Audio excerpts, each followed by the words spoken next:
प्लासी की लड़ाई में जितने लोग मैदान में लड़ रहे थे उससे ज्यादा लोग मैदान के बाहर खड़े होकर तमाशा देख रहे थे, लड़ाई का परिणाम सुनने की प्रतीक्षा कर रहे थे। देश के भाग्य का निर्णय होने जा रहा था,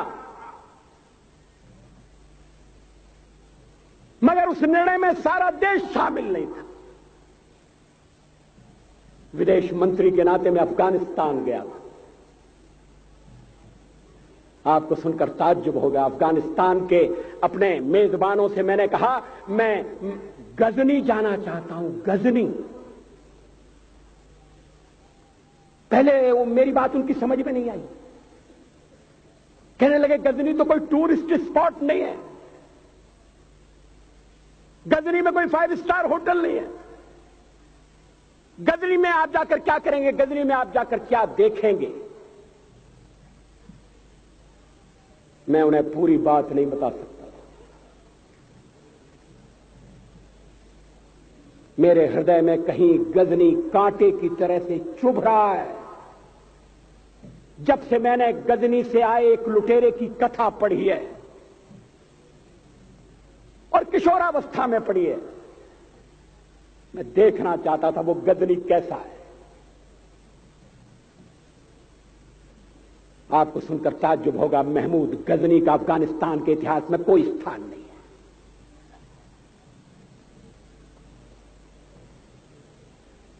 गजनी छोटी सी जगह, छोटा सा गांव है। कल्पना करिए, सैकड़ों साल पहले वहां धूल उड़ती थी, झोंपड़ियां थी, मगर एक लुटेरा लुटेरों को इकट्ठा करता हुआ सोने की चिड़िया को लूटने के लिए चला आया। आपस की फूट से जो राजा है वो लड़ेगा,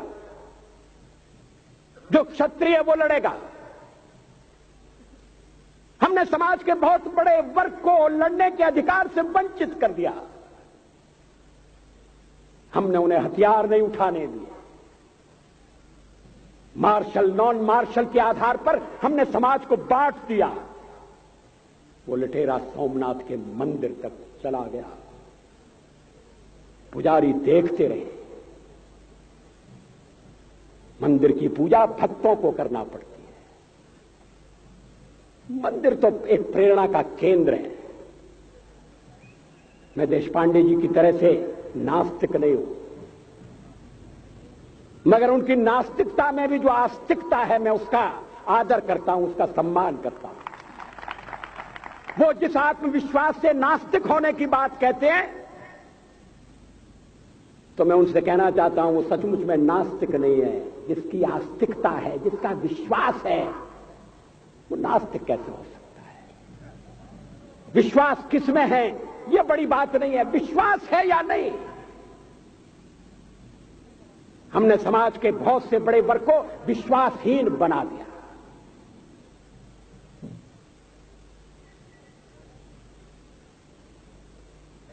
लोगों ने हथियार नहीं उठाए, वेद पढ़ने के दरवाजे बंद कर दिए। इसलिए हम पादाक्रांत हुए। अफगानिस्तान में मैंने एक बात और देखी। मुझे जिस होटल में ठहराया गया उसका नाम था कनिष्क। अफगानिस्तान एक मुस्लिम देश है। मुझे बड़ा ताज्जुब हुआ। मैंने कहा कनिष्क यहां कहां से आया। तो मेरे साथ अफगानिस्तान के विदेश मंत्री थे। मैंने कहा कनिष्क आपका कौन लगता है, कनिष्क से आपका क्या संबंध है। कहने लगे कनिष्क हमारा पूर्वज है, कनिष्क हमारा पुरखा है। He was one of our four father. मैंने कहा तब तो हमारे आपके पुरखे एक हैं। अफगानिस्तान के लोगों ने उपासना पद्धति बदली है, संस्कृति नहीं बदली। आज के भारत के परिवेश में यह सुनने के बाद थोड़ा विचित्र लगता है। हमारे यहां तो धर्मांतरण के साथ राष्ट्रांतरण होता है, ऐसा दृश्य दिखाई देता है। पड़ोसी देशों में ऐसा नहीं हुआ। अभी राम जन्मभूमि का मामला चल रहा है। एक विदेशी आए, कहने लगे राम जन्मभूमि का क्या झगड़ा है। हमने कहा इस पर विवाद हो रहा है कि श्री राम कहां पैदा हुए थे, और जहां पैदा हुए थे वो स्थान उनके मंदिर के लिए प्रयुक्त किया जाए या न किया जाए। वो इंडोनेशिया से आए थे, वो मुसलमान है। कहने लगे हम तो समझते थे कि राम के लिए सारे भारत में आदर होगा, सम्मान होगा। हमने कहा ये आपने कैसे समझा। कहने लगे आप तो इंडोनेशिया आ चुके हैं, इंडोनेशिया में बहुत से लोगों ने इस्लाम स्वीकार कर लिया, मगर श्री राम को विस्मृत नहीं किया, श्री राम को भुलाया नहीं। इंडोनेशिया के बाली द्वीप में 1 महीने रामायण की लीला होती है। मैं उस समारोह में जा चुका हूं। उस समय भी विदेश मंत्री मेरे पास बैठे थे। मैंने कहा ये रामायण ये क्या हो रहा है। मैंने कहा एक्सीलेंसी ये मंच पर क्या हो रहा है। कहने लगे एक्सीलेंसी आपको पता होना चाहिए। हमने कहा मुझे तो पता है मगर मैं जानना चाहता हूं। कहने लगे ये रामायण है, ये राम है, ये लक्ष्मण है, ये सीता है। हमने कहा इनसे आपका क्या संबंध है, आप तो मुसलमान हैं। कहने लगे हमारा संबंध बहुत पुराना है, हमारा तब का संबंध है जब हम मुसलमान नहीं हुए थे। थाईलैंड की राजधानी अयोध्या कही जाती है। थाईलैंड के राजा को आज भी राम कहा जाता है। सावरकर जी ने हिंदू राष्ट्र की बात की, हिम्मत के साथ। बुनियादी तौर पर भारत हिंदू राष्ट्र है,